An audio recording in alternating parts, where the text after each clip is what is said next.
Welcome back, tennis obsessors, to the second episode of the Perfect Setup, a series in which I test different stringer setups and some of the top most selling rackets until we can all find the perfect one.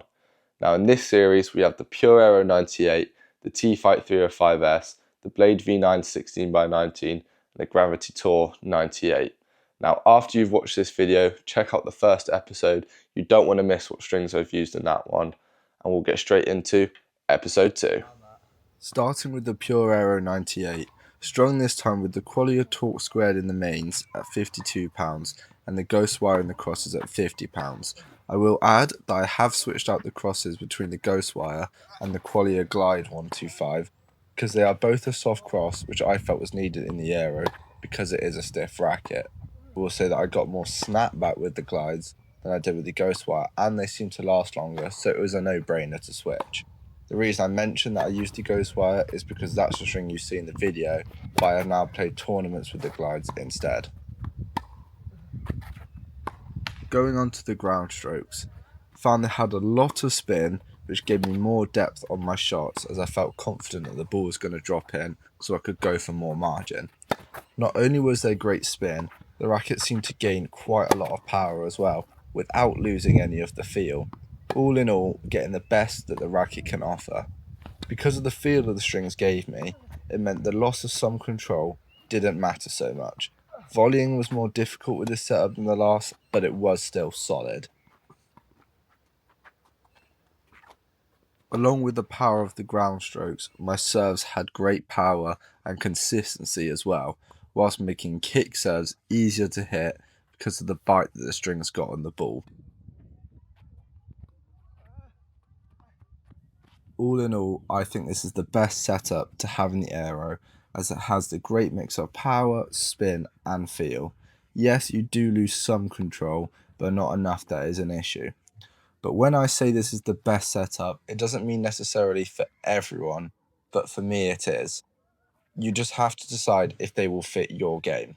I would highly recommend, however, trying it if you have an Aero or if you need spin from your racket. I will be continuing to try out the other stringing setups in the other rackets to see if they play better than the Aero, but I found that my game has improved quite a lot with this setup. To get the Qualia strings, go to qualiasport.com and use the code OBSESSED at checkout for 20% off. I will leave a link down below, so go check them out. Next up, the Blade V9 16x19, strung with Solinco Hyper G in the mains at £52 and the Glide 125 in the crosses at £50. The thought behind this setup was to give the blade more spin without losing its signature control, and the glides are in there to soften the Hyper G as it is quite stiff. With the ground strokes, I got the spin I was always looking for with the blade.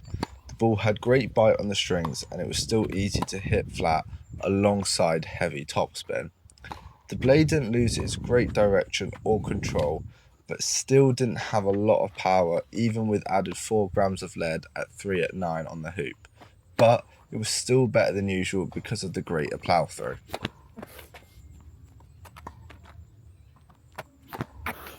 The volleying, as you can imagine, was great with the blade because, of course, this is what the blade is designed for, and with the added weight and the control of the Hyper G, it had greater stability, meaning volleys were just easier to hit. Serving with it worked surprisingly well. I haven't always had the greatest serve with the blade, but with this setup it seemed to work really well, and I think this is because of the extra feel that the strings gave me. Whether it was a flat serve or a kick serve, all seemed to work well with great power as well as consistency. Out of the millions of setups I have tried with this blade, I do think this could be the best one yet, and it is very unlikely that I will find a better one for my game, because if I go for too much power, the blade will lose its signature control, so I think this is the great compromise.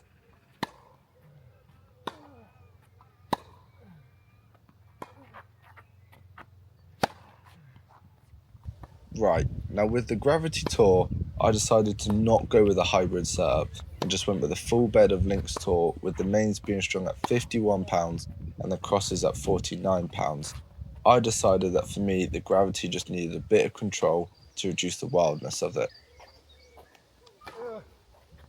With my ground strokes, I found that I lost a surprising amount of spin, which did shock me considering the Lynx Tour is all about spin and control. I thought it would work perfectly with this. It just felt that in that racket, the strings didn't offer anything, and they just went stiff and boardy, just dead in general.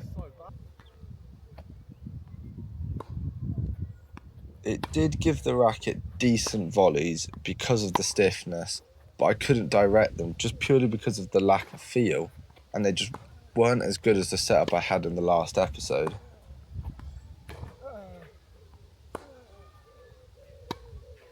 The serves were still decent, but I just think I love to serve with this racket purely because of the technology in the frame, but they were not as good as before because of the loss of feel again.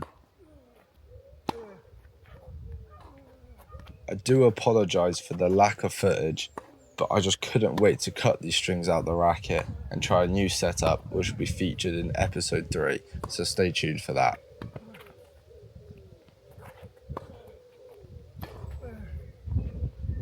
Finally, the Tecnifibre Tfight 305s, strung with the Vice Cannon Ultra cable in the mains at £52 and the Razor Soft in the crosses at £50.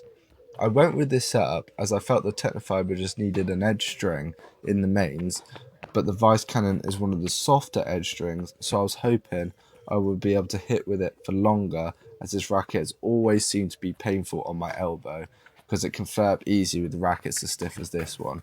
And of course the Razor Soft is in there to also reduce the stiffness.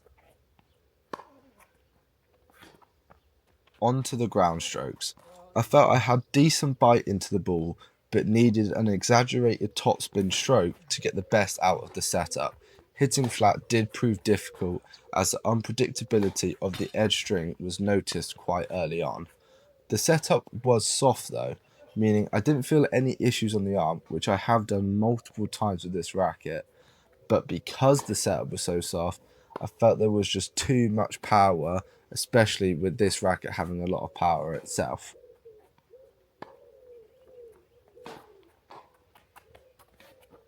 Although there was too much power on my ground strokes, it didn't seem to be an issue for volleying.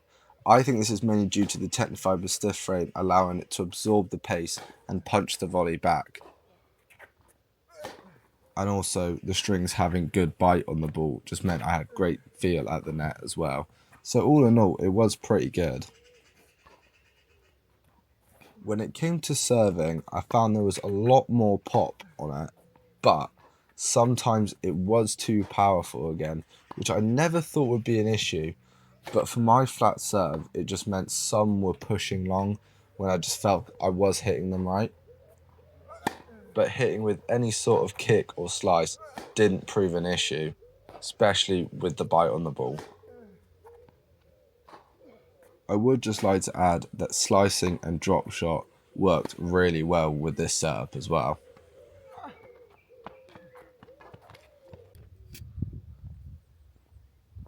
Now, my final thoughts on this setup. I think for my game, it doesn't suit it as I like to mix up flat hitting with heavy topspin. It didn't ever feel like I could do that. It just felt like it was going to be always a predictable topspin shot. But it really helped with the stiffness of the racket. So if you are a heavy topspin player and are looking for a setup all about spin but is soft, I think this could be worth a try. As always, thank you so much for watching the video. I'd really appreciate a like, subscribe as well. These videos do take a long time to make and some support would be really appreciated. Let me know in the comments down below if there are any strings you'd like to see trialed in future videos, and I will see you in the next one.